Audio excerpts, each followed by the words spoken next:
All right, thank you everyone.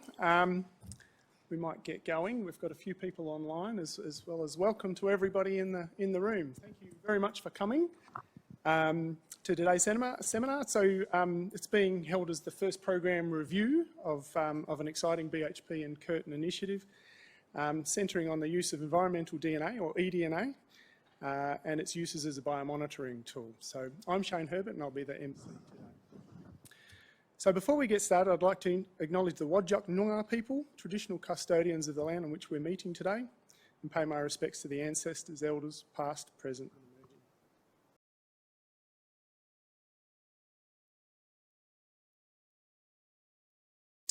emerging. So I'd like to provide a little background on the two eDGES. So today may be the first time you've heard of the eDGES program, and so a little bit of introduction as to what it is. So, as some of you may already know, Curtin University's Trace and Environmental DNA Lab, known as TREND, has had a strong expertise in eDNA development and been applying it to environmental fields since it's emerged as a thing from the earlier focus on ancient DNA studies some 10 years ago. Consequently, back in 2019, we were invited by Mark Westera of BMT to submit a competitive expression of interest against the opportunity to develop and apply it to some ideas from the TREND group that aligned with themes in the BHP's social investment framework, which I'll ask Dr Tim Cooper from BHP to say a few words about in a moment. Which I don't remember seeing Tim. Tim, there he is. Excellent. So the proposal that we've progressed with has had a dual approach to develop analysis mechanisms around eDNA detection techniques with a direct line to addressing biodiversity loss. So where did I get to? Now, I was talking about the proposal that we developed had a dual approach. So it was to address biodiversity losses, biodiversity loss and sustainability. But the other key part was to translate that knowledge into outcomes. So the program that we'll be talking about today has 5 distinct projects, and each builds and expands on eDNA's utility as a biological monitoring tool. And so some key outputs coming from this is going to be high impact science and peer-reviewed papers and facilitate networks for expanded larger studies, some community education and awareness, of which today is part of it. And then in the latter years, this is a 5-year program, we'll be looking to provide some input to policy. It's the first time I've ever had an applause, I have to say. Normally it's tomatoes. Anyway, thanks very much everyone for making the time to come this afternoon. I think we've worked our way through the technical issues, and thanks very much Shane for asking me to say a few words. The Curtin team, the request was just to provide a bit of an overview on our social investment approach and the funding mechanism for this very important project for BHP, which we know is coming from our social investment budget. So what is social investment? Firstly, it's our voluntary contribution towards projects with the primary purpose of contributing to the resilience of the environment and the communities of which we are a part. I've just pulled some information off of our website, and some pictures there over on the right talk to one of our sort of more popular internally focused social investment projects known as Bush Blitz, where BHP staff get to participate with scientists in fieldwork to go out and do flora and fauna surveys.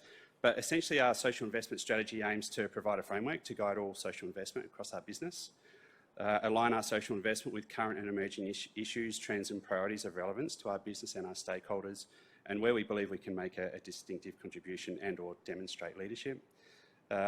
We also aim to achieve through our social investment strategy alignment with the global sustainable development challenges by aligning to the UN eDGES of most relevance to our business, and also committing to work in partnership with others to achieve shared goals. And finally, to strengthen social values through making a positive contribution to environment and society. And I've just put a link up there where there's way more information on social investment on our external website. All right, so the next slide is up there. So our social investment strategy is informed by our social investment framework that focuses on 3 themes and is delivered using local, regional, national and global approaches. So for the theme that's most relevant to us, we've got themes in communities and future of work. There's a lot of detail there, I'm not going to go into that right now. But for us, where the eDNA project sits, it's in our Future of Environment pillar.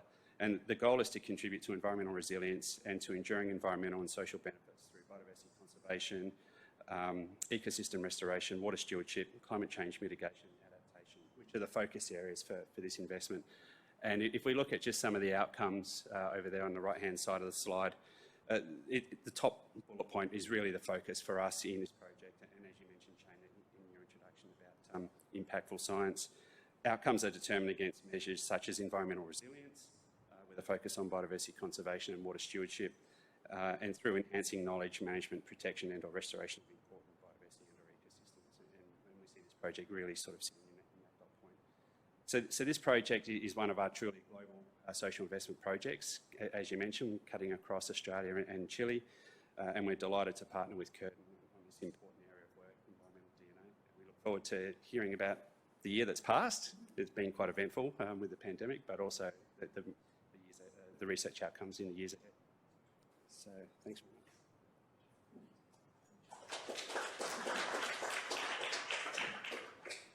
Great, thank you very much, Tim. Yes. Okay, right, we'll see if we can regain and get to normal schedule now. So thank you for that, Tim. So I'd just like to introduce the team of the eDGES program. Starting from the top left here, Professor Euan Harvey, who's the head of Fish Ecology Group, and so he'll be speaking a little bit later on two marine projects that sit within the program. We've got Professor Morten Allentoft, who'll be speaking on the Pilbara Olive Python project, who joins us online. We've got Dr Mattia Sacco, who's around somewhere. He'll be talking about there he is over there, talking about the Chile Wetlands project. And then we've got Dr Nicole White, who will be talking to us about the Subterranean fauna project. Then we've got Ms. Shirley Lucas, who's a research officer within the marine programs. Myself, I'm the project manager of the program manager, I should say, of the eDGES program. We've got Dr Masa Masavi. She's recently joined the Python Olive project as a bioinformatician. I believe she's in the audience. And we've got Dr Justin McDonald, who's a collaborator on the marine projects and works for DeepBird. I guess we thought that it might be worth just having a quick recap on what eDNA is, just because it's the underlying technology of everything that we're doing here. And so I guess the key principle is that organisms, as they move through environments, naturally leave deposits of themselves in the environment through sloth skin cells, through mucus and other materials that they leave. And in that material is genetic material, and within the genetic material is a genetic signature which can tell us a little bit about those organisms. So it's a little bit like CSI that you see on the television, but we're looking at not just humans, we're looking at the whole environment to look at a much broader question. So what we're actually doing is taking samples from different parts of the environment, whether that's a filtered water sample out in the ocean, subject to shipping or oil and gas activities, whether it's a plankton tow, which can collect a larger area, settlement arrays, or we're looking at spoonfuls of sediment from lakes and rivers or anywhere in a forested area, for instance.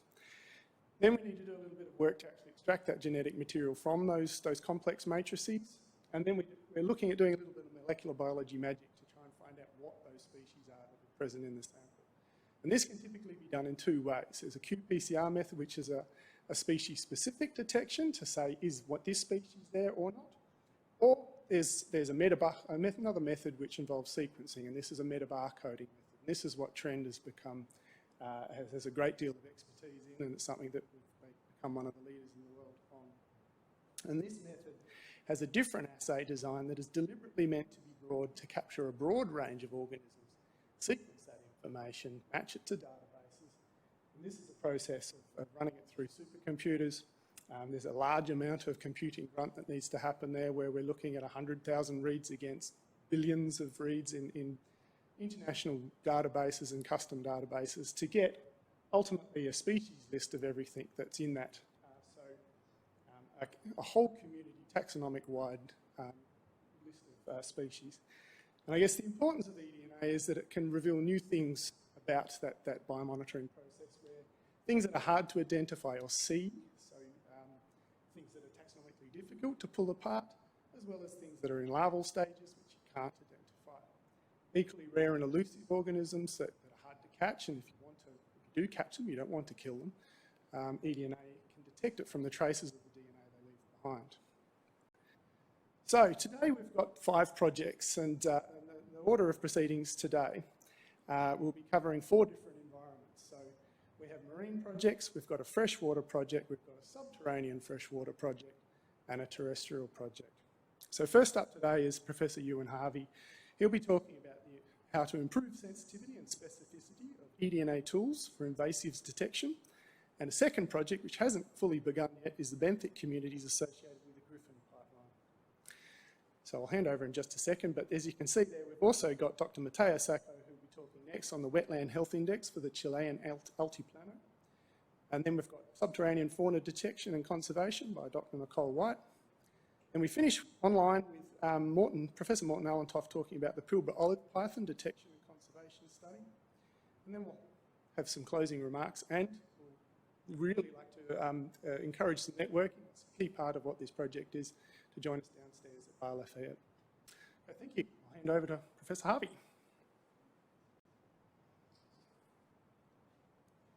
Thanks, Shane. I'm going to start this by acknowledging Shirley, who is a geneticist, Justin, who knows a lot about genetics, and Tiffany Simpson, who was heavily involved in developing these programs, but has subsequently taken up an appointment overseas, but is still involved in the program.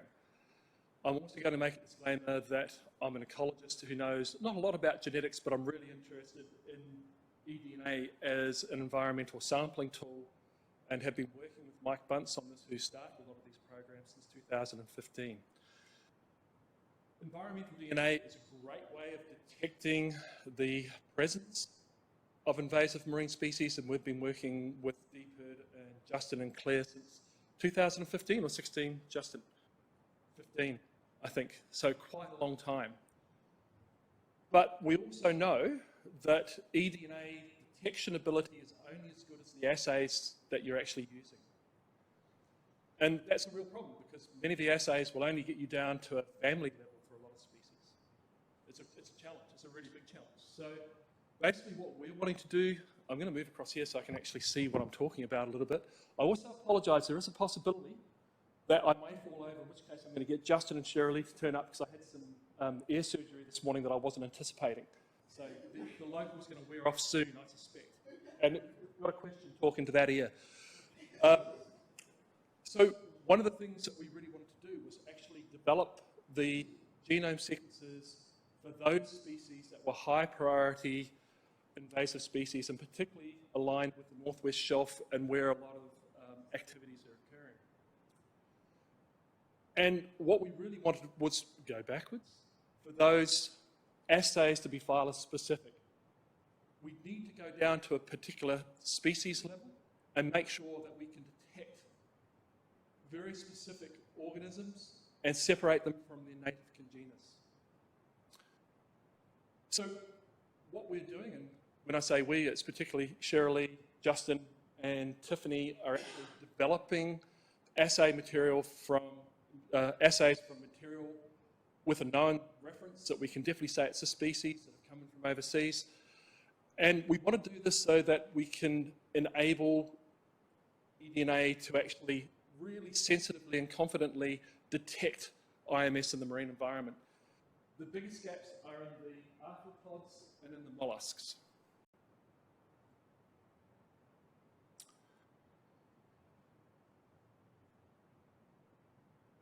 So again, what we're trying to do is identify genomes from pest species and native sister taxa to generate novel assays.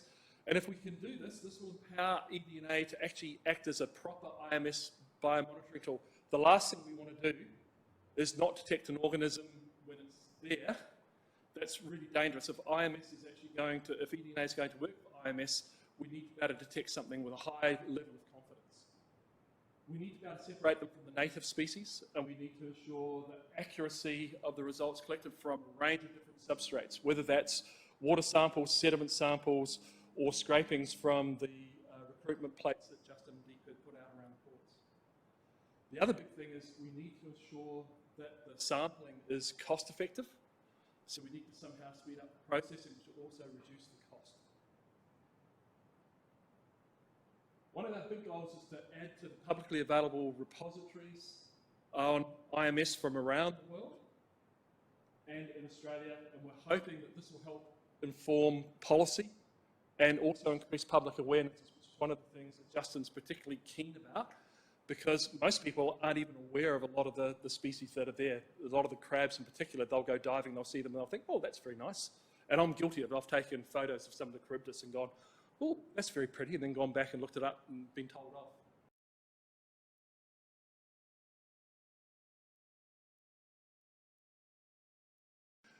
So to actually come up with the species that we're particularly interested in, Justin and the DPIRD team have sat down and undertaken a risk assessment of all the introduced species and basically looked at the species which have a higher extreme rating and that can cause significant environmental and economic damage and can be distributed through ballast water or hull fouling.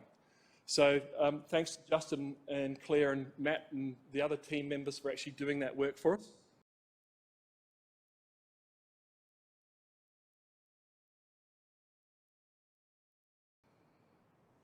What Shirley's been doing is getting samples of a lot of these materials. So for a start off, these are crabs.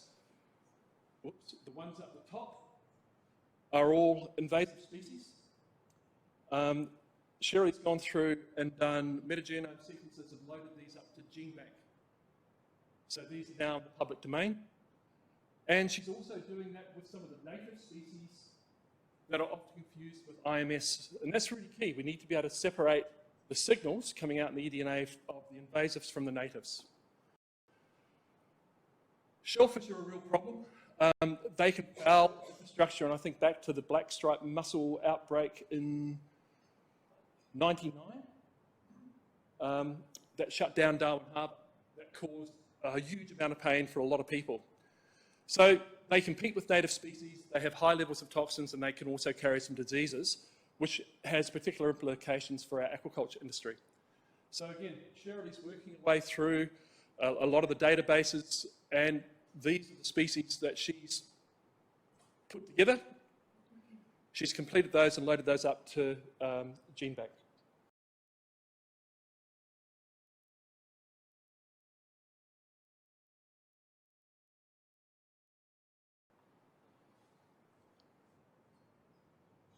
So Shirley's working particularly in the mitochondrial DNA gene regions, and that's because they have better detection rates in degraded or trace environmental samples.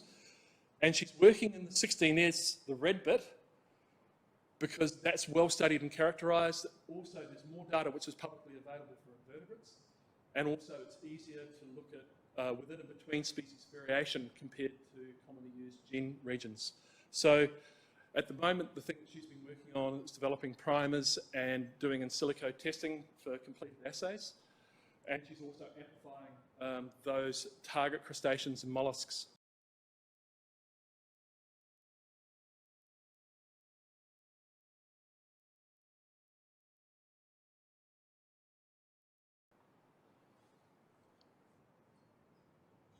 So Shirley's working particularly in the mitochondrial DNA gene regions, and that's because they have better detection rates in degraded or trace environmental samples. And she's working in the 16S, the red bit, because that's well studied and characterised. Also, there's more data which is publicly available for invertebrates, and also it's easier to look at within and between species variation compared to commonly used gene regions. So at the moment, the thing that she's been working on is developing primers and doing in silico testing for completed assays. And she's also amplifying those target crustaceans and mollusks.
So moving on to the next project.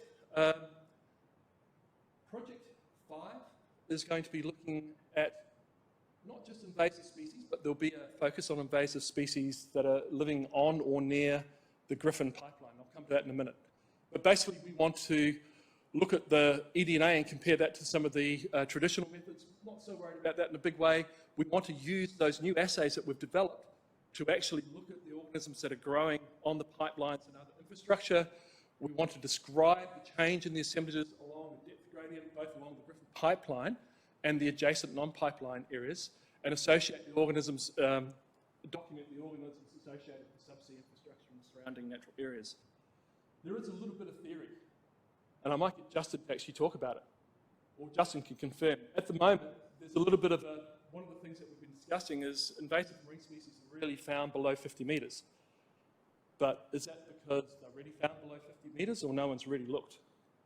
And it's probably a combination of both. So there is an ecological theory. It makes sense for them to be up shallower, given they're coming in on ships in ballast water and fouling. But we don't know that. And this has got some pretty big implications in and around the decommissioning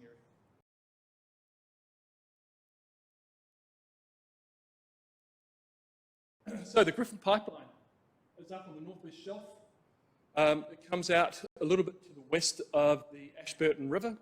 It goes quite close to inshore, from what I understand, probably about the 8 to 9 metre mark, and goes out to 200 metres. That's a problem. It causes some real challenges. What we do know about these pipelines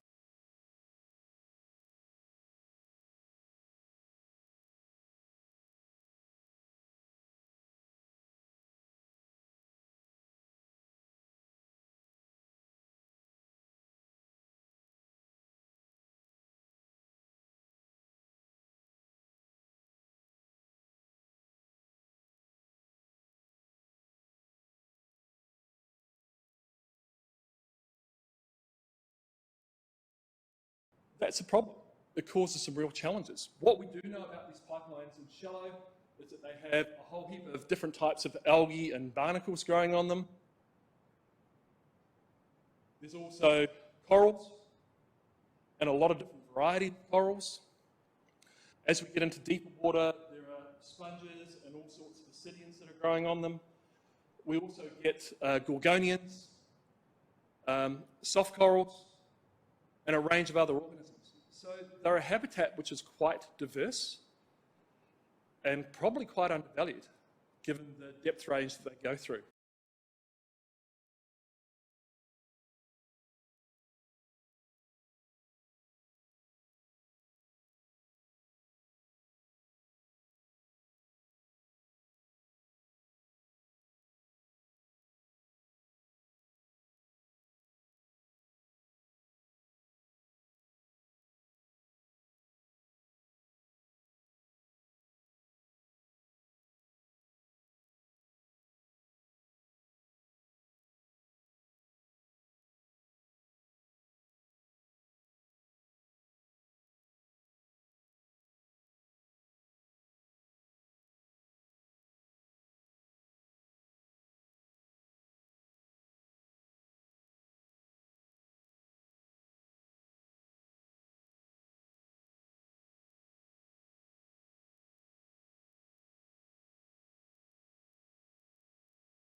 So how are we going to sample this? Well, once upon a time we would have thought about using Niskin water bottles and putting a water bottle down beside the pipe and collecting water.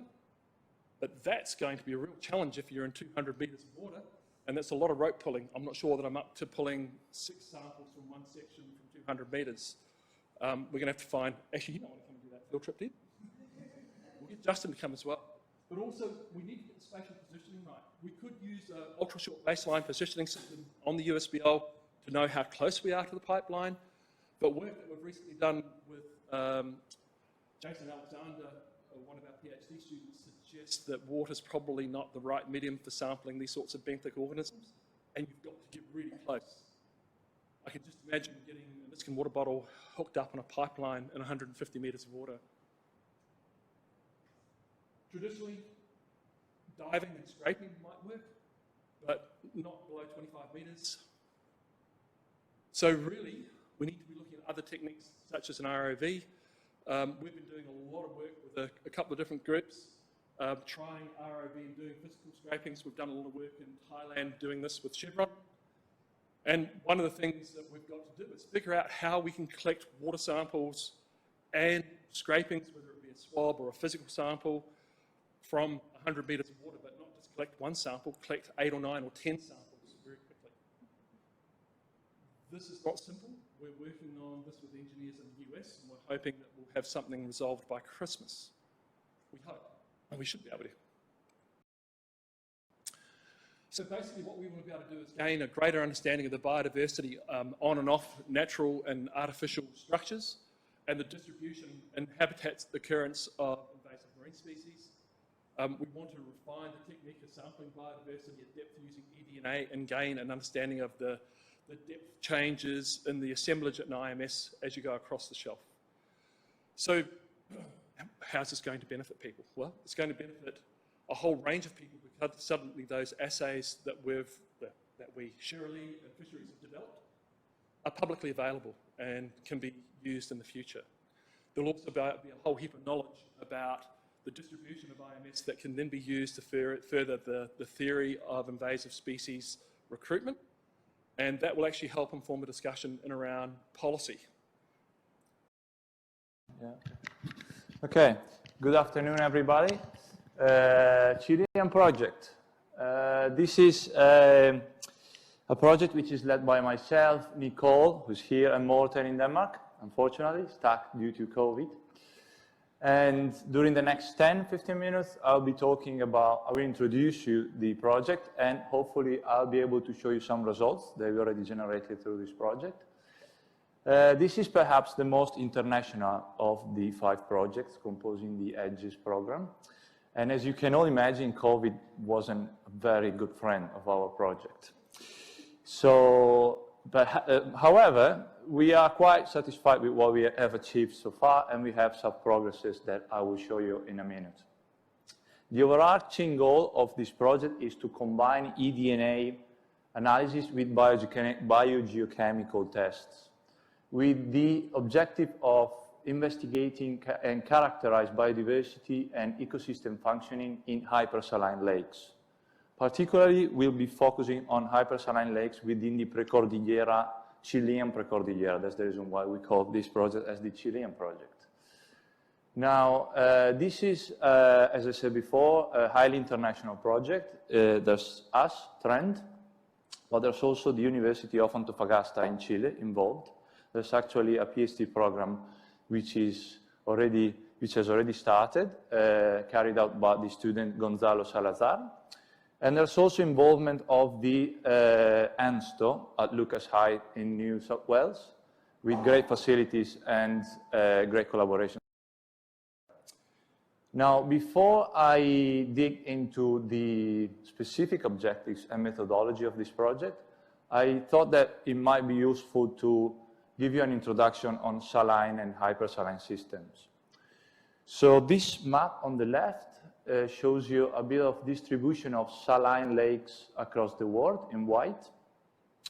And as you can see, the northern hemisphere hosts the majority of them. A number that really struck me when we started studying this kind of system is this 44%.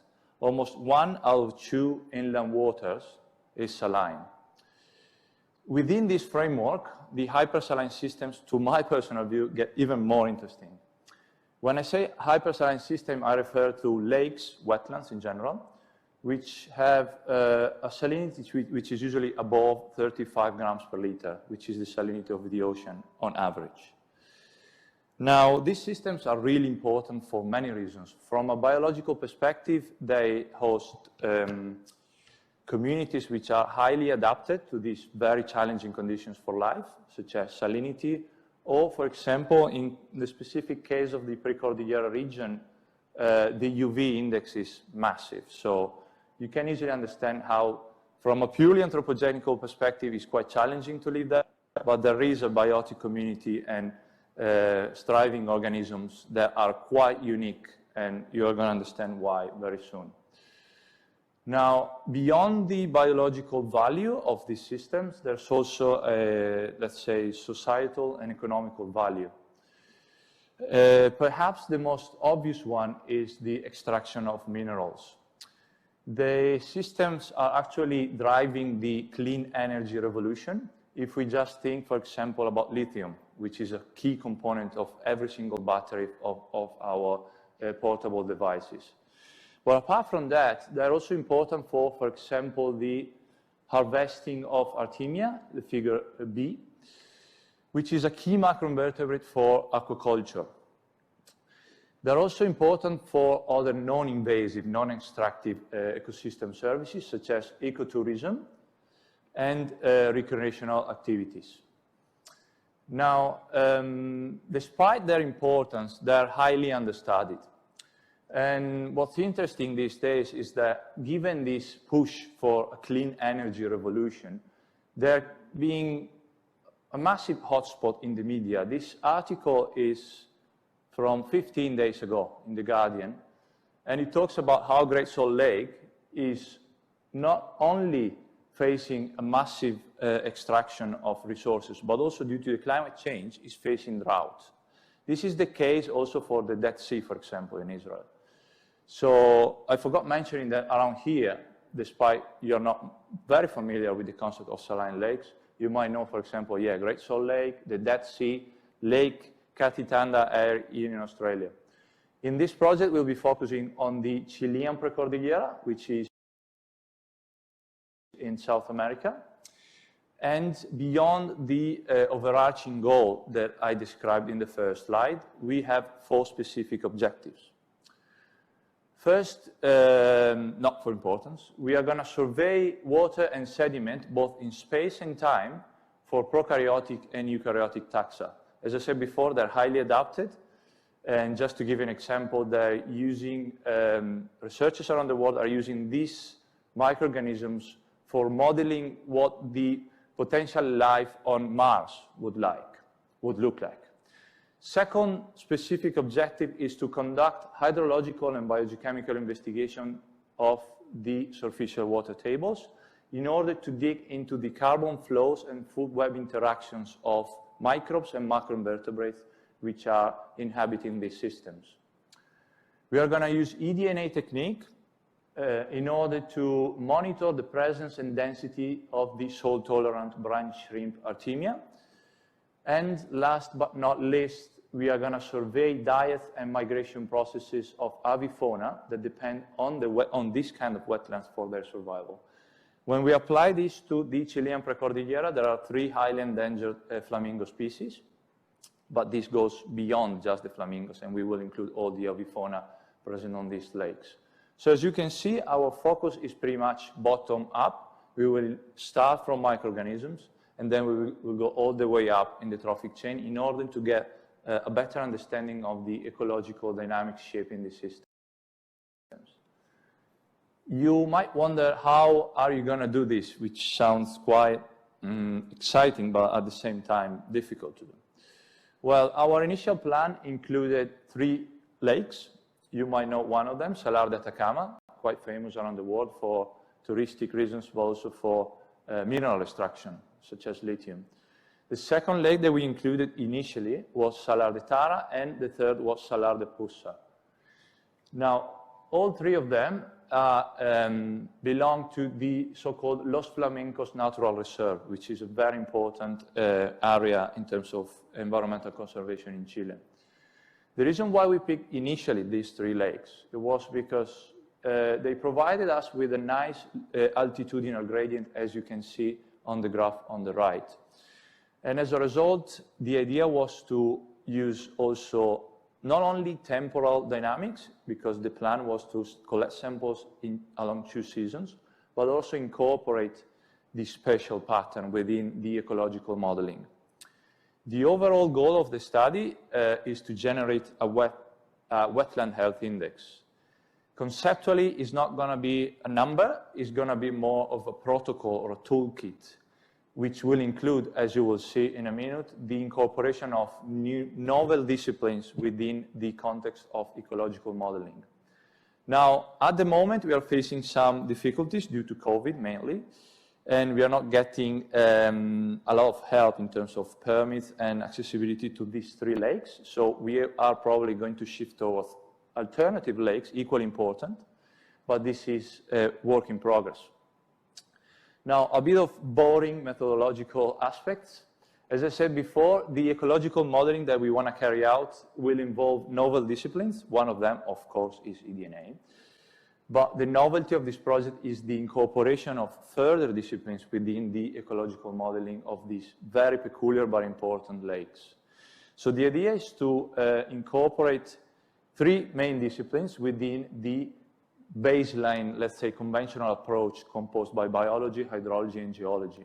So a trend, we will focus on the genetical part, the molecular analysis of the project. We will use eDNA, for example, to detect, as you saw before, the brine shrimp Artemia. And we will also make use of DNA metabarcoding to investigate the diet preferences of flamingos, for example. At the University of Antofagasta, we will carry out isotopic analysis.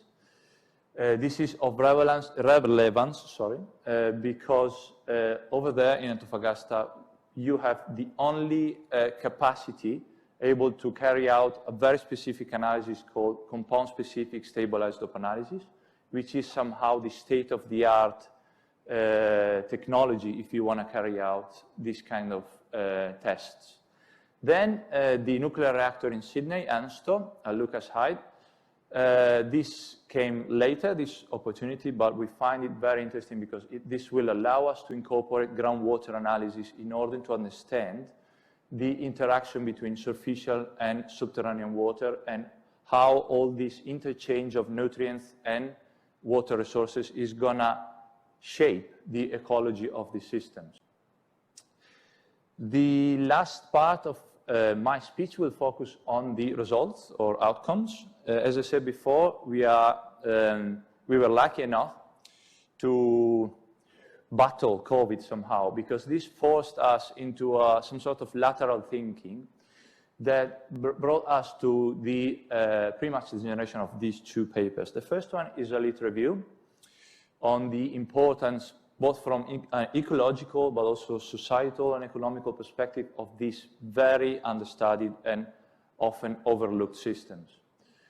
This long story short of this paper is that we were in the office with Nicole and we thought, well, we are not experts. We don't know much about the system. So we need to contact the real experts around the world. Why don't we start writing a literature review? So we started sending emails around, and it turned out that pretty much everyone said, yes, I want to be part of this because we think it's timely. So among these with names, you have, for example, the director of the Great Salt Lake Institute. You have perhaps the biggest microbial ecology expert in the world, who's Aaron Oren, Karina Meredith from ANSTO. So we were quite happy from the beginning, but the result was even better because we got it published actually, I think, yesterday or last week, so the time was perfect for the speech. As a lit review is quite extensive, so I won't go further in detail. I would like to focus more on quantitative results that we got out of this project so far in just 1 year. And this is that paper on the bottom right. So when I mentioned lateral thinking, that was literally lateral thinking because we thought, okay, we are stuck here. It was lockdown, I think, when we started thinking about this. Chile was under a massive wave of infections and everything. We need to test this before this project starts in Chile. So we started looking around and we found out that, unfortunately, Rottnest was the perfect place because there are beautiful lakes in the middle of the island. It's an A-class reserve. It's highly important for wading birds, and you've got Artemia. So that was pretty much spot on for us. So I called my good friend Bill Humphrey, who's here in the audience, and we went there also with Matt Campbell. We went to Rottnest, and we said, well, let's study the hypersaline lakes and check if eDNA actually works. because there's a lot of criticism in terms of how DNA preserves under high saline conditions, and that's the reason why no one has done it so far. So there was a beautiful mix of factors. Of course, the biggest factor here was the 15 years experience in eDNA that Trent has. So we focused on 5 lakes. You might be familiar with them because you cross them if you want to go to Salmon Bay or Little Salmon Bay. You cross them by bike. Some of them are very close to the settlement, like Garden Lake, which is the smallest one. And then you've got other 4 lakes. So what we literally did was we went in the field and we collected water samples, which were targeted for eDNA, but we also widened our perspectives by including probe data and also nutrient data. We focused on the microbial communities, so we targeted the water samples just for microbial diversity. And these 2 are the paths. One is taxonomical/diversity, and the other one is functional on the right, that are composing this paper. Beyond this colorful mess, I would say, perhaps the take-home message here is that from the beginning we noticed that the lake closest to the settlement was the poorest, both in nutrients and also in microbial diversity. We also noticed that there were 3 clusters. Garden Lake separated to the other ones. Then we had Herschel and Serpentine together, and Baghdad and Vincent clustering in a different way. This was confirmed once we had a look at the ecological indexes, such as alpha diversity, Shannon, and evenness, the conventional ones, as you can see in the graph on the left, bottom left.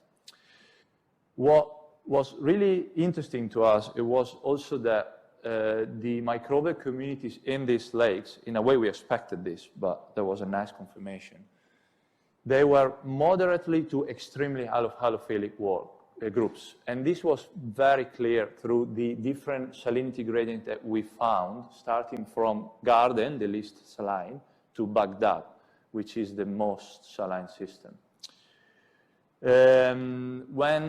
We decided to cross this kind of molecular-based data with physicochemical parameters. And what we found out was that TDS, which is perhaps the most pertinent and reliable way to measure salinity within the systems, these 2 drivers, TDS and alkalinity, were actually driving these 3 clusters. In terms of functions, it got a bit more complex, as you can see in the first graph on the left of the right section, let's say. The picture is quite homogeneous, but what's really interesting is that once we do an ordination, we confirm that clustering of Garden separated to Herschel and Serpentine, which are all separated from Baghdad and Vincent. So it was not only something diverse itself, it was something that was functioning in a diverse manner. So another take-home message, perhaps, from the study was that once we saw this gradient of increase in salinity, we also saw that there was an increase in methanogenic and aromatic degradation pathways. So in a way, you had these highly adapted communities which were somehow displaying different metabolisms, which is quite interesting. Now, this is the graph which summarizes somehow the findings of this little study. And as you can see, we wanted to display TDS and alkalinity, which are key important drivers. And just beyond the specific names of the boring taxa of microbes, what's interesting here is that Francisella, for example, is a taxa which is found within the gut of marsupials. And our thought went immediately to quokkas, right? And there were a lot of carcasses on the shore of Garden Lake. However, there's also researchers who found Francisella within hypersaline lakes without quokkas. So we need to find out what's the provenance of this. Apart from that, you can see that, for example, Baghdad and Vincent, they're sharing the same most abundant taxa. And once we shift to functions, at Garden Lake, which is the system which is the poorest, the main metabolisms were sulfate and nitrate reduction, while was when we go to the more saline systems, there's a shift towards degradation patterns and methanogenetic metabolisms. So this, in a way, proved us that eDNA can be used in hypersaline systems. This is actually the first empirical evidence that eDNA can be used for microbial community assessment within hypersaline waters. This opens many perspectives and new avenues, research avenues, considering, for example, the quantity and quality of hypersaline lakes we have in Western Australia and how understudied they are. And it's not only about checking who's living there, but also what they are doing. So this was quite comforting for us because this was quite novel for our expertise, and it gives us the technical confidence that the Chilean project is going to be really effective in the way we do things at Trent. Now, you might wonder now, so what's next? In terms of the Rottnest satellite study, that's the way we call it, a big peak on microorganisms, but we don't want to stop ourselves there. We are going to go upper in the trophic chain. So at the moment, we are focusing on Artemia. Artemia has been extensively reported as a macroinvertebrate which consumes microorganisms and algae in water. And upper in the trophic chain, we are also doing some analysis on the diet of wading birds, which are, guess what, feeding on Artemia. So this overall picture, we are quite confident that through DNA and eDNA techniques combined with biogeochemical analysis is going to shed some important new light on the hypersaline ecology and the functioning of these systems. You also might wonder, what about the original plan, the original project? Well, COVID was a very nice friend to us, and especially to Chilean people, poor guys. They had, I think they had 5 waves, and they're into the 6th or something like that. Every single WebEx meeting we had with them was, okay, we are under lockdown again, okay. Plus they had social unrest, like I think a year and a half ago, so it was very challenging. But that led to a new referendum for a new constitution, so that was positive. So we have some good news. Restrictions are easing. We have a plan, agreed plan on collecting samples from 3 lakes of the Precordillera region in August 2021. And the idea is to compare that season with the following one. It's going to be likely in April 2022. This will give us, again, an idea on not only the spatial patterns, but also the seasonal variation of the whole ecosystem functioning of these systems.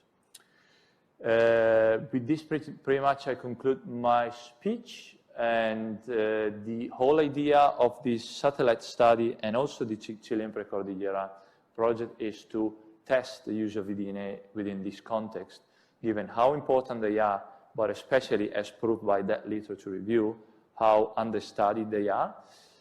And this is vital to our point of view in order to preserve these systems and also to give value beyond the biological aspects, also in terms of societal values, economical values, and to assure that the future conservation of these systems is not taken for granted, as it seems that during the last decades it was the case. I will stop here, and if anyone has any questions, we are more than happy to try to address them.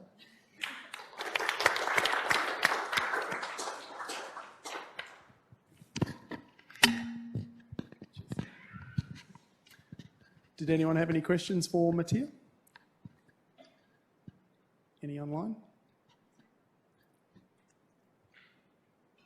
No questions.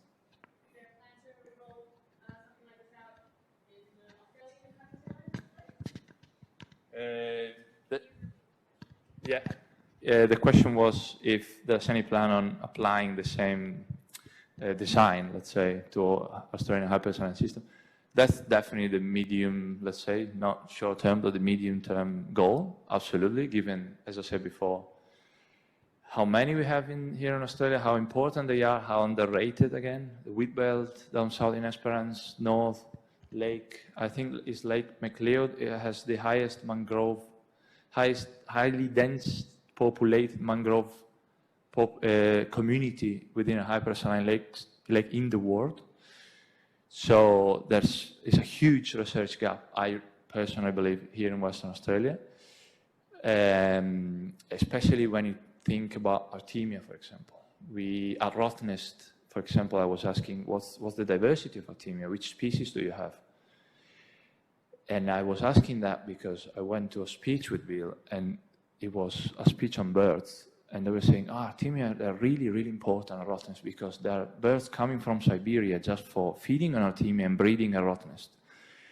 So I went to Rottnest, I talked with Rottnest Island Authority guys and said, do you know which species you have? No, they don't even know which species they have. So I think that especially at Rottnest, there's a huge urgency on understanding what's the food web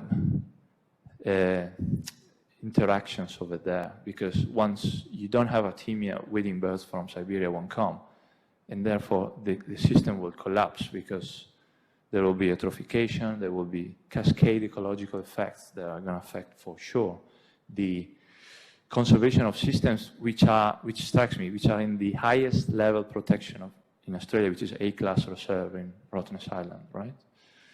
So definitely, for sure, this is something that we talked many times. Even we had a plan C, let's say. If everything collapses, we shift everything. We study salt lakes here in Australia. But lucky enough, we have these wonderful systems in Chile that will give us the opportunity to test further questions. And then we definitely want to apply this in Western Australia. So very happy to talk and open new collaborations on that aspect with conservation agencies, consultancies, industry. Very keen on doing that. There's one online. Yes. So we have an online from Kim. Any plan to test any of the WA salt lakes that are being looked at for potash development? Yes, I suppose those lakes are in the goldfield, right? Kim? Yeah, in the goldfield. Yeah, definitely. I mean, that comes back to what we were talking before. Understand also what's the impact for industry and how we balance resource extraction and conservational guidelines and management of these systems. Great. Okay. Thanks for that, Mattia. Oh, there's one more question.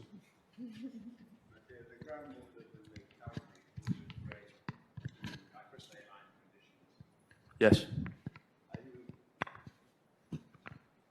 Sorry, the groundwaters and the aquifers, the calculated aquifers, are also grade to hypersaline conditions. Do you have any intention of looking at these as well? Absolutely, yes. Period. No, yes, I think that there's no point in just doing so for superficial water. We always need to consider groundwater and how these systems are feeding the lakes. So storm meadows, for example. So which is something that we should definitely investigate soon.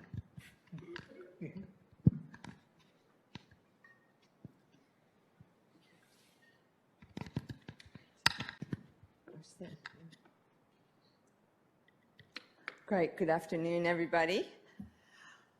Well, I'm going to talk to the Subterranean project that's under the eDGES program. I've been lucky enough to be involved in the Chilean project, and I'm also involved in the following project you'll hear about that Morten will speak to after this one. So the project is titled eDNA for Subfauna Detection and Conservation, and ultimately the goal of this project is to enhance our molecular toolbox for describing subterranean biodiversity from our groundwater systems. Often these groundwater systems, as we know, are very challenging to access, and a lot of the access points are only through boreholes. And we know what the current sampling methodologies are, And this project aims to enhance the current methodologies that are being used in combining it with eDNA. So really this is about enhancing the molecular toolkit with the ultimate aims for conservation and really understanding short-range endemism and habitat connectivity. So when I first proposed and wrote the EOI, expression of interest for this project, I had initially only focused in the Pilbara, but BHP had asked if we could include the Gab Springs in South Australia. So this project turned a little bit bigger, which is fine, and I must acknowledge my partners in this. So that's Michelle Guzik and Nick Murphy, who are over east, Morten Allentoft, who you hear from, and then there's been a lot of support from BHP and some consultants and the field team at the Olympic Dam in South Australia, who's collected me an amazing amount of samples, and I'll talk about that in a moment. So for those who aren't familiar, I think we all are, what short-range endemics are. I think they're incredibly fascinating and unique on how an animal can survive over such long periods of evolutionary history, and they don't disperse very far. There's something really interesting that must be going on in their genome to give them to have evolved this mode of life. So here we have trapdoor spiders. I was supervising a PhD student. This is Leanda Mason's work. She was telling me when we were going out, I did one little field trip with her into Kings Park to find these trapdoor spiders so we could get some samples. But some of these spiders can just live in this hole for over 45 years. Wow, that's amazing. So ultimately, we know that we have well, we're starting to understand we have this amazing invertebrate community that's in these groundwater systems. And because they don't move very far, what's really interesting is the amount of gene flow or lack thereof. So then they're kind of evolving in isolated pockets. So to get a really good understanding of the either habitat connectivity or not, and then this feeds into biodiversity assessments, conservation and environmental impact assessments. So I remember when I first started doing a little bit of work, a foray into eDNA and Subterranean, one of the questions was we need to find the exact DNA sequence from this area, which is potentially going to be an impact zone, and we need to identify the same DNA sequence outside of the impact area. Well, okay, I understood that, but is that going to be possible if we don't have connectivity? And how much variation are we going to accept within a species? So this is pretty much what this project is about. Originally, so the Gab Spring project has over doubled in size, which I think is fantastic. I had only budgeted for 100 water samples to be tested, but I have well over 230 water samples, and that's thanks to Kim Solly at BHP and her field team. And COVID, really, because I couldn't get over there to do the field sampling, so, and opportunities came up. And the field teams that went over, they went in 3 independent trips. They're out in the field for 5 days, and they collected over 230 water samples for this project, which includes bore water, but we also have spring water.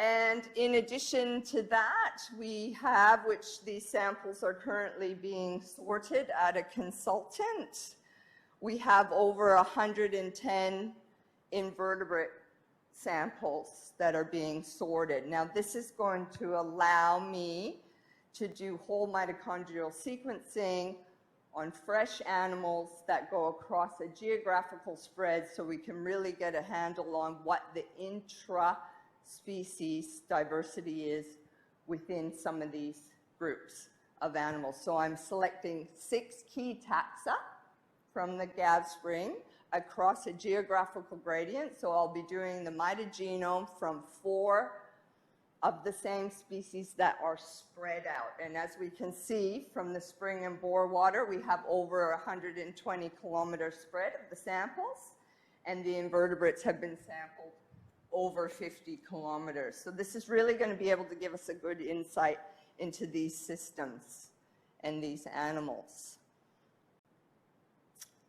So what I've managed to do in the lab, as I don't have all the samples yet, so I managed to get 75 water membranes processed. So unlike the fortunate field team in South Australia who gets to go out and look at this beautiful landscape, I get stuck in the lab and we get to look at a dirty filter. Not all that excited, but hey, that's just the way it is. So Michelle just reported to me the water that was collected from the lab got delivered at the University of Adelaide.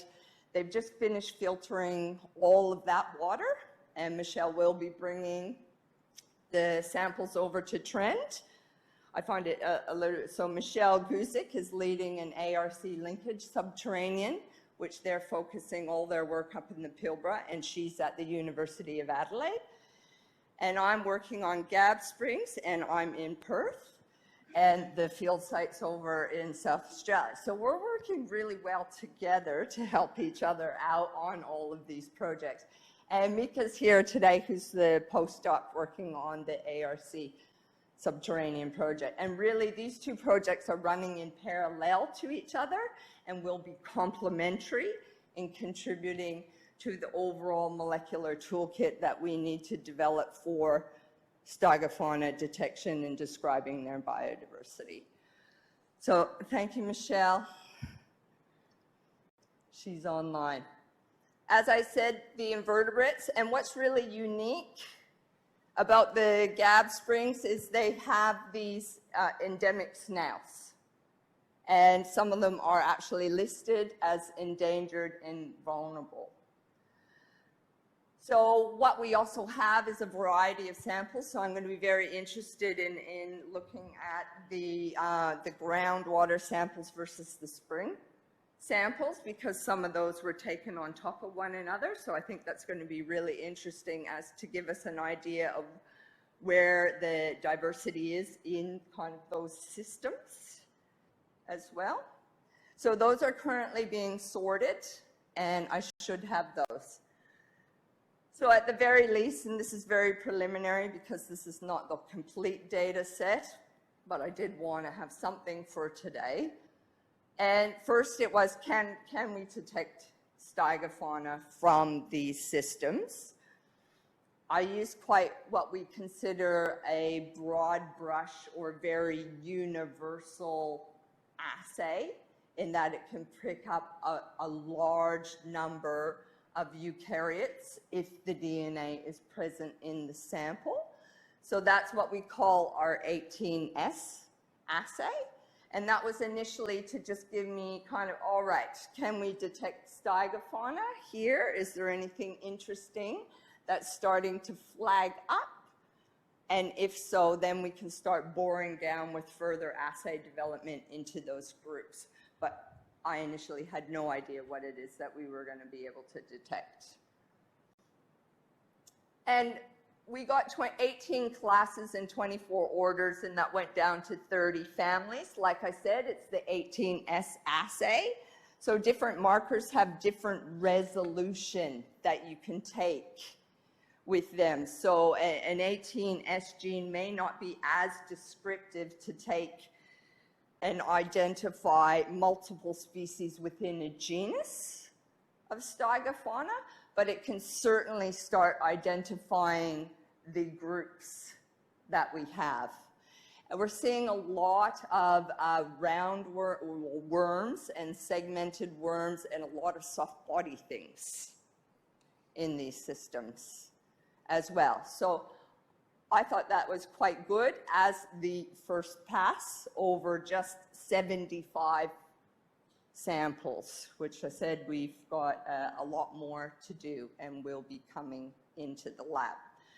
Obviously, that only section, this is just a little visual after we blast. We talked about databases, so we blast all the sequences that we generate.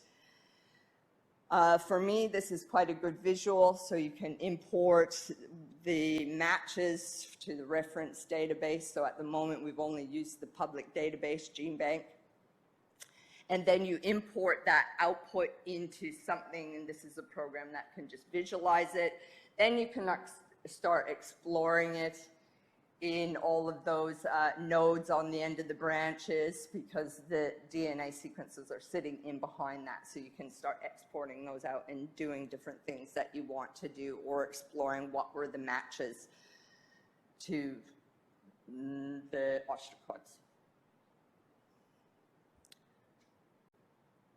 So what I aim to do, I hope we'll have everything in the invertebrates for mitogenome sequencing. We'll have all of the water samples and all of that into the lab by September.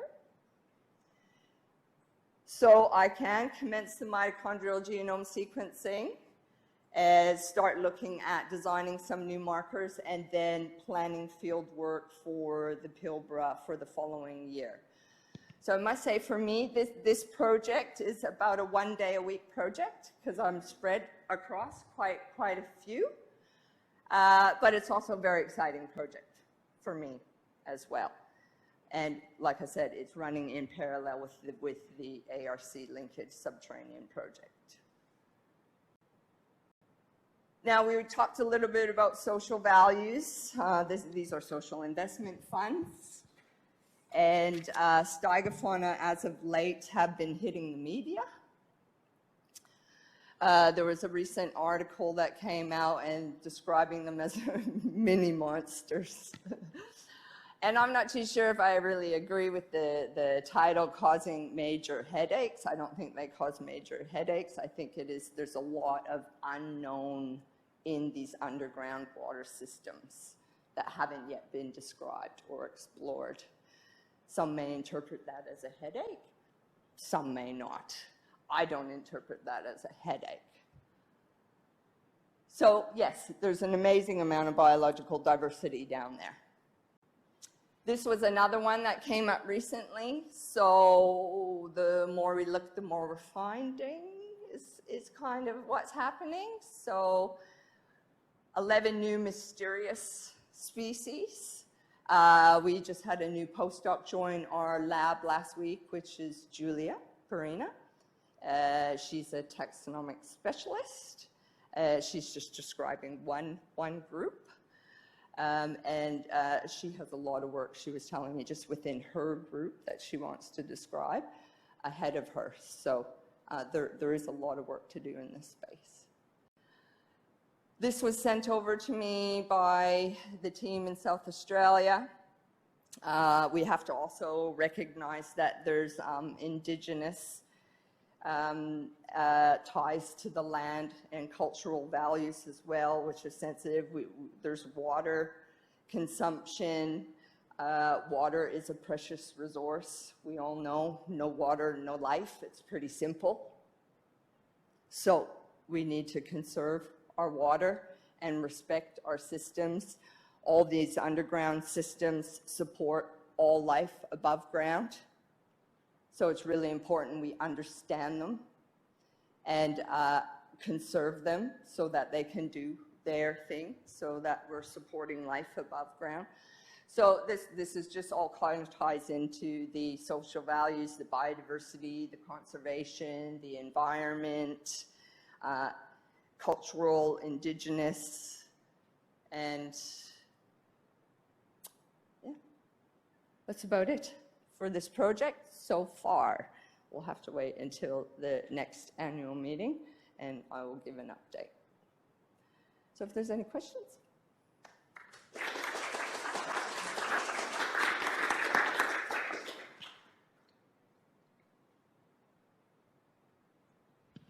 Joel.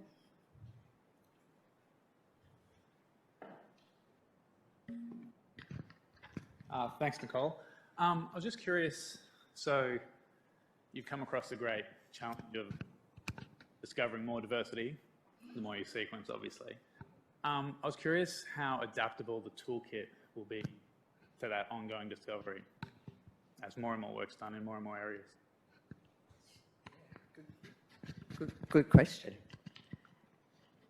Because what we're starting to see now is animal profiles, say from the Northern Territory into the Pilbara and then even into the Gap Springs, can be quite different.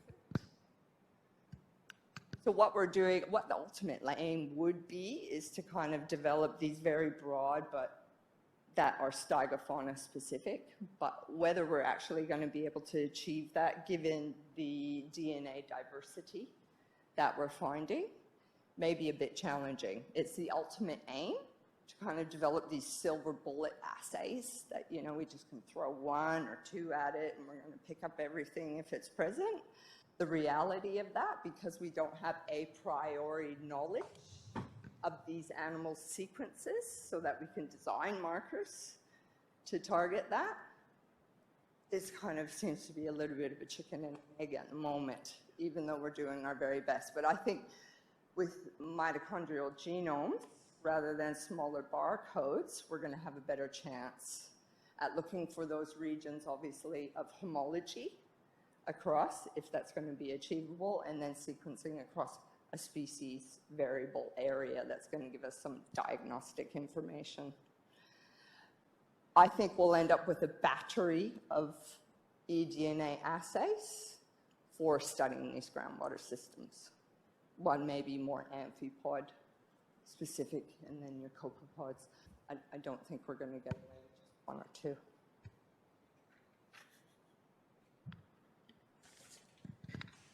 That segues quite nicely into my question. I was just wondering technically how you look at doing the whole mitochondrial genomes. So we're genome libraries, so we do all our sequencing in-house. So there's commercial kits available, or you can make the libraries yourself. In that we get a single species, so the fresh animals, we wouldn't be doing this on the environmental sample because there's too much unknown in the environmental sample. I've already done a few with schizomids that were provided. That was a little museum project, and Joel was involved in that one as well, where they provided the animal, and then it's pretty much shotgun sequencing. And then we pull out the mitochondrial genome bioinformatically. Yeah. I was wondering if you looked at using long-read sequencing for that to make the reassembly of your mitochondrial genomes. I haven't myself yet, but it is a possibility. Yeah, cost will come into that as well.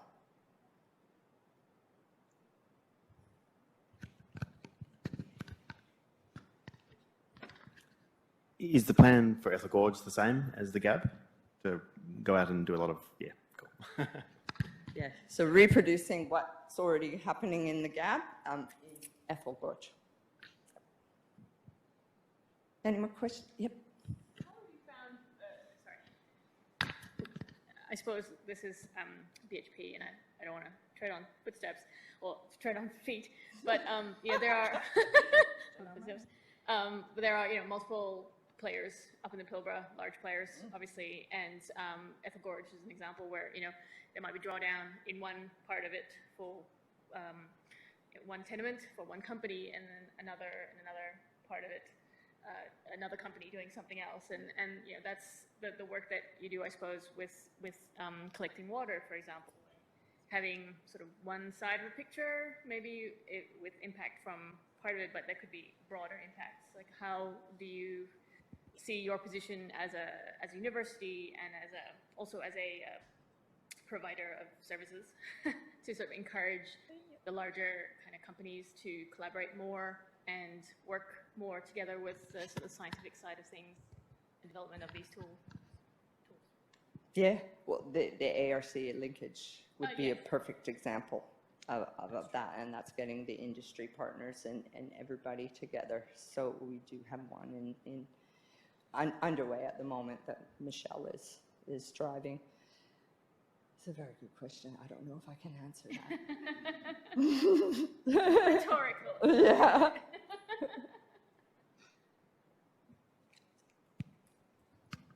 Any other questions?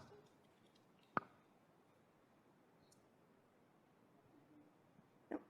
All right. Thank you, everybody. I'm going to hand over to Professor Morten Allentoft, who should have had his coffee by now and well and truly awake. Okay, there we go. Finally, all the technical challenges, and now we're adding another layer of complexity in all this. But I hope you can hear me. Otherwise, give me a loud yell, okay, or notch out in the comment section, and then we take it from there. So I'm Morten Allentoft.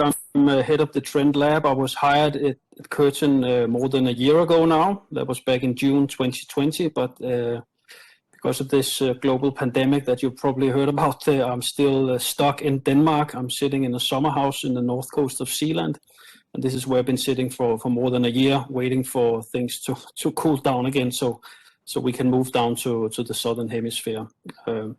So my team is very used to seeing me sitting in this couch.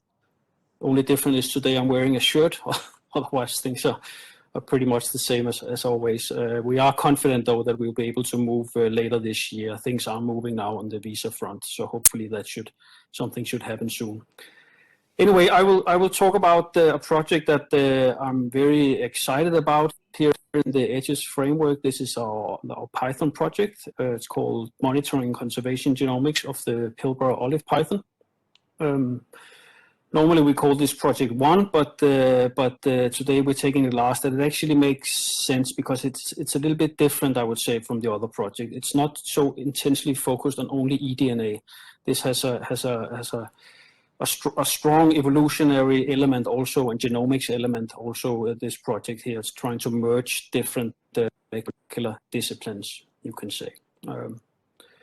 But the olive python, I'm sure all of you, or at least most of you, know this species. It's a very large snake, living or becoming up to 6.5 meters. It's rare that they get that large, but you can see the one I'm holding on the right is a juvenile that I caught up in the Kakadu National Park some years ago. It's a recognized depending on who you talk to, it can be, some call it a subspecies, some call it a species, some call it a population. It's a little bit controversial exactly what its status is, but it's a different evolutionary unit, let's call it that, of the common olive python. So it's being discussed exactly what the status is. I think most people nowadays recognize it as a different subspecies of olive python. And it's an endangered terrestrial top predator, right? It lives in the Pilbara area, but not much is known about the species, its conservational status. It's very elusive, like most snakes. They're difficult to monitor, hide most of the time. And that's one of the main objectives in this project, is to try and improve our monitoring ability about this snake, improve our understanding of the ecology, evolution, and generate a lot of new knowledge on all these different aspects that at the end of the day will help us better manage this species. So that's what I'm saying here. The project aims is to first and foremost improve biomonitoring of olive pythons with the environmental DNA tools. It's to increase knowledge and on the ecology and evolution, and it's certainly also to improve our conservation strategies and raise awareness about this iconic, beautiful species. So this project, I mentioned this project is a little bit different, and this because it's trying to merge the different disciplines. It's merging genomic research with environmental DNA research. Environmental DNA we're very strong at in the Trend Lab. It was established by my predecessor, Mike Bonds, which most of you know, of course, but we are at the moment expanding in Trend Lab into other disciplines also. And this project is trying to increase in those aspects. So when I say genomics in this project, we will sequence the first complete genome of the Pilbara olive python, and that will give us a reference genome for a whole pile of evolutionary genomic studies downstream. I will go into a little bit more detail later in this presentation. And then we will carry out genomic study of the python populations. And when I say populations, I don't only mean the Pilbara Olive Python, but we have to put it into a larger context. So we will also sequence a lot of individuals from the northern species or subspecies of olive pythons to put this into, to have a comparative framework to understand evolution. In terms of the eDNA work, we will certainly optimize environmental DNA assays that already exist to detect reptiles. Some of this work is already ongoing between our commercial branch in Trent, the eDNA Frontiers Lab, and Biologic Environmental Surveys. Have been working on this for quite a while, which is one of the reasons why we are taking this project into a slightly different avenue than was originally discussed. And I will show you some. One of the different avenues we will take this into, instead of just trying to optimize and repeating work that is already being done, we will also be analyzing scats from pythons with eDNA metabarcoding technology to figure out more precisely what they're actually eating.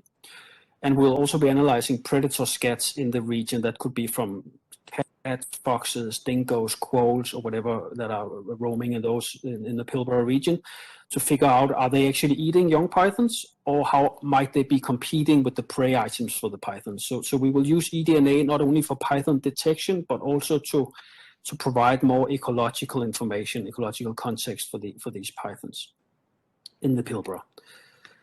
And again, the output here will be, we'll have a PhD project student associated with this project. We, of course, want to generate high-impact papers. This is a scientific project after all, and we are scientists, so that's a big goal. But we will also engage with the community and raise awareness. And this is still, being designed, this part of the program. For obvious reasons, because of COVID, I'm still in Denmark and all these things. The project has been delayed several times, and some of these aspects are not, I would say, fully developed yet. I'll get back to that. Okay.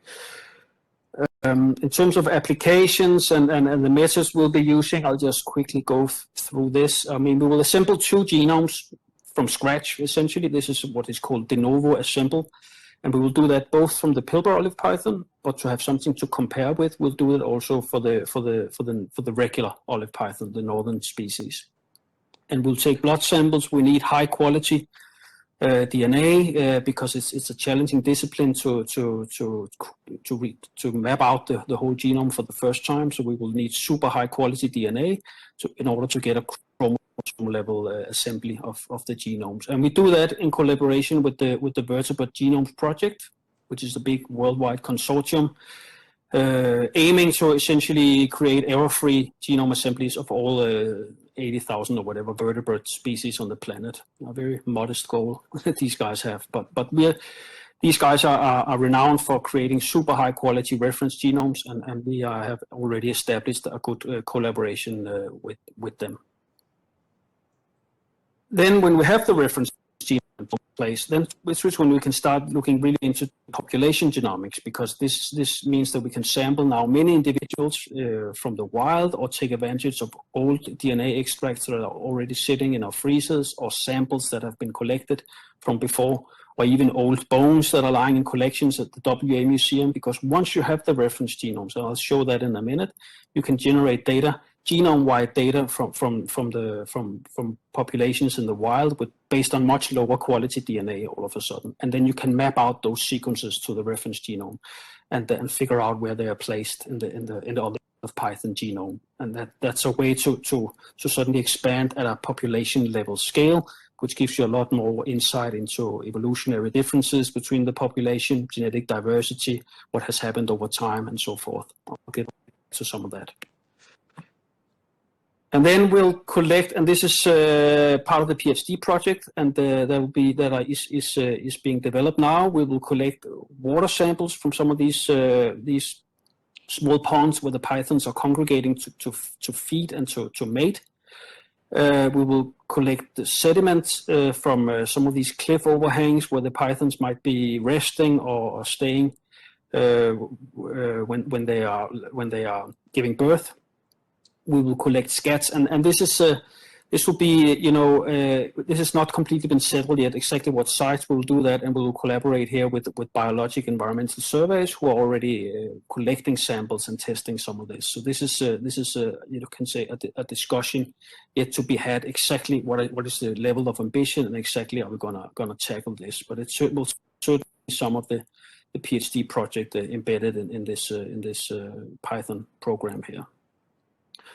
And then I have a point here that I've called not environmental DNA, but environmental genomics, and it's something we will be exploring within the context of this sub-project here. It's very rare that when you're doing eDNA that you actually have access to a whole genome. So here we will start exploring, instead of only looking at these metabarcode that is species, well, they are species diagnostic. You can distinguish different pythons or different reptiles looking at those, but that's also often where the information stops. Doesn't give you much evolutionary insights, doesn't give you anything information about how the species is adapted to the environment and so forth. But when you suddenly have the whole genome, you at least have the potential to extract any type of python DNA that might be in this water, that might be in the sediments, and map it against the reference genome, which would, if it works, give you much higher resolution into the population genomics aspects of these species based on simply environmental DNA. This is ambitious and it's challenging, and we know already that it's going to be tricky to make this work, but at least we have a framework here for exploring this. Can we do this if we just apply shotgun sequencing to these environmental samples, or do we need to develop some sort of hybridization capture where we enrich the sample for Pilbara Olive Python DNA before actually sequencing them? So this is certainly an avenue we will be trying to explore here in order to push, you can say, environmental DNA research a little bit forward into the genomics era. And this fits well with the ambition. This is a figure taken from our recently updated website at the Trent Lab, where we are trying to develop, you can say, a more holistic approach to studying molecular ecology. We use environmental DNA to ask what is present in the environment. We use ancient DNA to ask what used to be present, and we use genomics to ask what happened evolutionary along the way. How are these species adapted to the Australian environment at the genomic scale, and how has potentially the genomes changed over time due to environmental shifts or whatnot in the far prehistoric past. And this will give us insight on the formation, distribution, and resilience of Australian biodiversity. You can see I have an ancient DNA component in here. We don't know for sure if the Python project is going to have an ancient DNA component, but I have been discussing already with the WA Museum about potentially getting access to some of their snake bones. One of the problems is that they don't know exactly which, they have reptiles and snake bones in the collections, but often they wouldn't know which species they are, so that needs to be determined first. But it's just to say that we do have the possibility here to also go in that direction. In terms of the data and what's going to be generated, I'm just going to reflect a little bit on that here. We're going to do, as I mentioned, 2 de novo genome assemblies, and this is where you need super high quality DNA in order to actually be able to reach a chromosome level assembly. And once you have that reference genome in place, which is shown here, then you can just sequence I don't know if you can see my cursor actually, I hope you can. But then you can just sequence these very short fragments from degraded DNA, from scale clips, from mouse swabs, from old extract standing in the freezer, and you can map it onto the reference genome. So you can, from your sample, old sample or whatever, you can build up the context or the consensus sequence of the sample in question that you are resequencing. This means you can resequence many individuals and you can get a population level data set. Unfortunately, Shane says you cannot see my cursor. I think we'll be all right though. So, but why do we want to do full genome analysis? I'm reflecting a little bit on this, even though this is not only a genomics project, but all the other projects have talked a lot about eDNA. So I'm discussing the other aspects a little bit more in the context of this project here. And there are things that can be done, of course, when you have a full genome. First of all, you can really do high resolution phylogenomics, building these trees. Trees are very often just based in the past right on 500 base pairs of mitochondrial DNA, 300 base pairs of some diagnostic regions. And of course, this gives you some sort of resolutions, but very often when it comes to the deep branches of early life or early splits in the tree, you're very uncertain what you're actually looking at. With full genomes, you'll be able to resolve this to a much higher degree, and this is one avenue we will be looking into with the complete genome. I wouldn't say it's our primary interest, but it's certainly something you can do. Also estimating deep split times with a much more accurate molecular clock when you have a lot of data to do this. The Python genome is roughly 1.5 billion base pairs, so it's a little bit more than the usual 500 base pairs that are often most been used in this type of analysis. We will do these very interesting analysis called the PSMC, or equivalent. There are several names for this, but these can estimate population sizes in deep time when you have whole genomes available. This is just an example from humans, including some extinct humans like the Neanderthals and Denisovans. And these lines here express effective population sizes as you go back through time from the present to the far distance past. You can see it ends but to 5 to 10 million years in the past, right? So these lines reflect population sizes, and you can actually see where the different, should we call them species or subspecies of humans, Neanderthals and Denisovans, they leave Africa before anatomical modern humans do, and then they go extinct about 40,000 years ago. Where the population sizes go down. So you have a bottleneck when they leave Africa, and then they go extinct. And the anatomical modern humans, including us, stay behind, having a population expansion, and then we leave Africa later, and they have a population bottleneck as we spread across the planet. And this is just one way of showing that you can have a lot of information on the prehistoric past about these events, and you can look how different lineages have evolved and how have expanded or collapsed through the evolutionary history. So these lines could just as well represent Pilbara Olive Python and the regular Olive Python here, to see when in time do they split up and have different evolutionary trajectories. What are we actually looking at? And then an important aspect that I'm quite interested in is you can do when you have the whole genome available for many individuals, you can do these FST scan methods where you essentially find regions that appears to be under selection in the genome.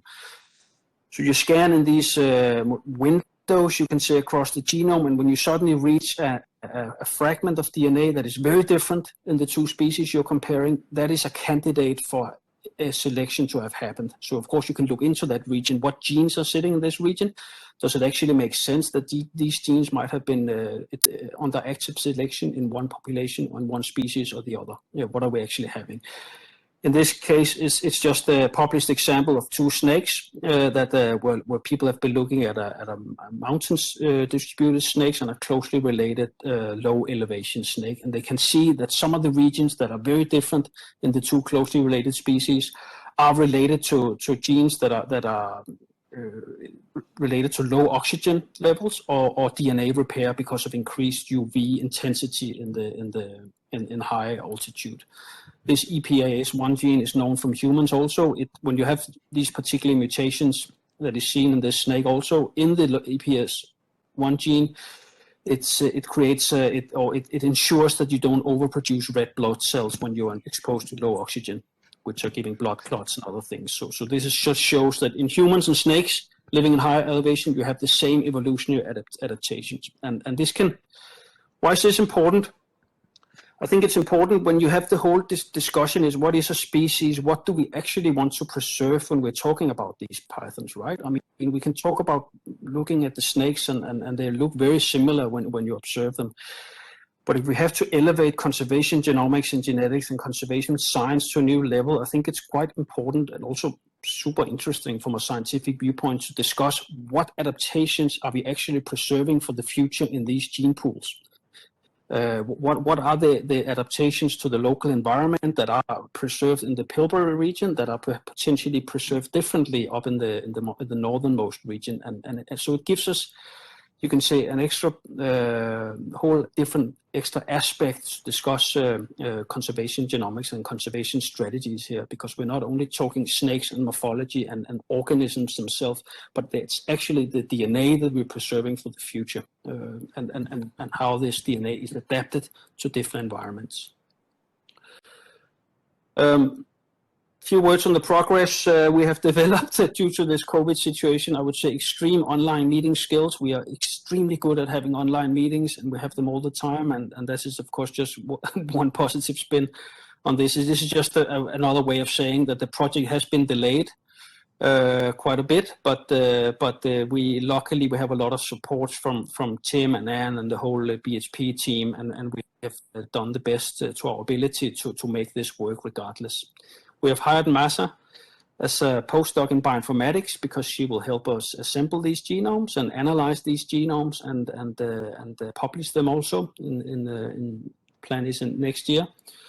We now have a PhD scholarship approved by Curtin University, so the PhD student will ideally commence in early 2022. We have sourced samples and collaborations and all these things. We've not wasted the time, but discussed the whole framework of the project during this past year. And then we have obtained some blood samples from the Perth Zoo pythons, olive pythons that they have in there, for this genome assembly. And this has now been sent to the US. So we are very excited about this and looking much forward to results, hopefully in the not too distant future on these genome assemblies. And this is how it looks when you blood sample a python in the zoo. Unfortunately, I'm sitting in Denmark, so I didn't get this experience, but Nicole and Mattia went to the zoo and participated in this sampling process here. The last slide. This is just an overview of the future and plans. I'm not going to talk too much about this. This year is all about assembling the genomes, recruiting a PhD student, getting the project established despite the challenges. Next year, we will publish, that's the plan, this first comparative studies looking at the two genomes, de novo assembled genomes from the two olive python subspecies and identifying similarities and differences. And then we'll get the population genomics work started, and this is part of the PhD project. And then I look much forward to get out of this couch and actually get into the field and catch some snakes. That'll be very exciting. And next year we can talk about how the project will all unfold in 23 and 24. And I think this is what I have to say about this project here. I think I'll pass the word on back to you, Shane. Is that the plan, right? Yeah, Thank you for your attention. I'm happy to take questions. I'm happy to take questions, of course. Excellent. Does anyone have any questions for Morten? Obviously, Morten can't make it down to drinks a little bit later on, so if you have questions. Oh. It's too early for me to have a drink. Otherwise, I would do it. Hi, Morten. Thanks for the talk. The